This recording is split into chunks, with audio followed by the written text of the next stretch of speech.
Good morning and welcome to Jesus Time on this Monday morning. We are starting with a new Bible lesson this week, and we have a new Bible verse for the week as well. Let's start with our opening Bible rhyme. This is my Bible. I open it wide and learn about Jesus from the words inside. And our words we're studying this week are from Psalm 56 verses 3 and 4, where we read, "When I am afraid, I will trust in you, in God, whose word I praise." And for this one, I know a song by a man named Steve Green to sing along with this verse. And maybe you've heard it before, maybe it's something new. But listen and see what that sounds like. When I am afraid, I will trust in you. I will trust in you. I will trust in you. When I am afraid, I will trust in you. In God, whose word I praise. And I also looked up how to do sign language with that one too, so we can add some actions to it. And I'm trying to get better at learning some of these signs myself. So there are 4 signs that I'll teach you to help us remember this Bible verse. The first one is afraid, and when you just use your 2 hands, I'm going to push you down a little bit so you can see my 2 hands. When you're afraid, that's what that sign is. And another one is trust. So point to your head. You know you trust. Point to your head and then put your fist on top of your other fist. That means trust. Afraid, trust. And the sign language for God, usually I just point up thinking about God, but the sign language, you actually kind of draw a line down the middle of your face. God.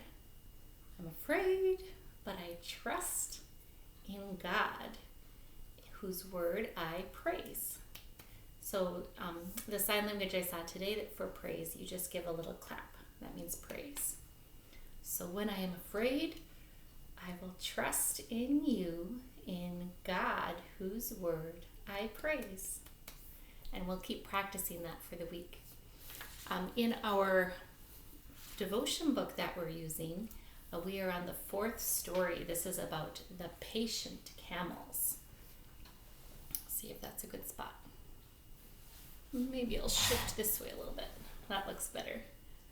The camels sneezed as the dust swirled all around them. It was time to set off again across the rough, stony ground. They were off to Egypt.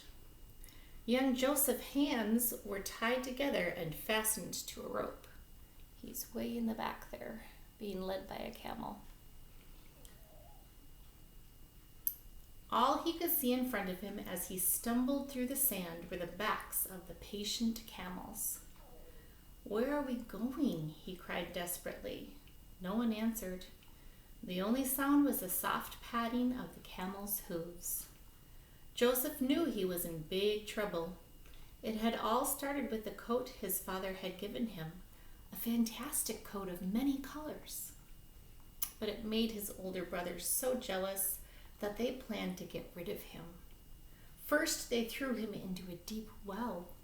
Then, they pulled him out of the well and sold him, their own brother, to these traders who were going to faraway Egypt.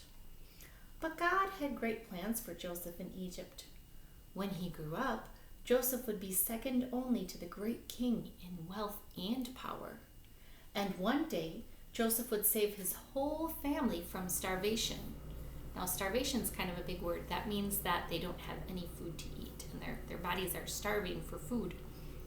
But this was a future Joseph could not even imagine as he stumbled in the sand behind the patient, plodding camels. And we'll talk more about Joseph this week. There's actually a lot in the Bible written about this time. And we don't usually hear tons and tons about the camels. So this lesson just reminded us that there were camels that were used to transport things back and forth. We will find out more about Joseph as the week continues. Thanks for joining me today. I hope you enjoyed learning our new signs. I know I did. I can't wait to practice those with you this week. God bless your day, and I will see you tomorrow.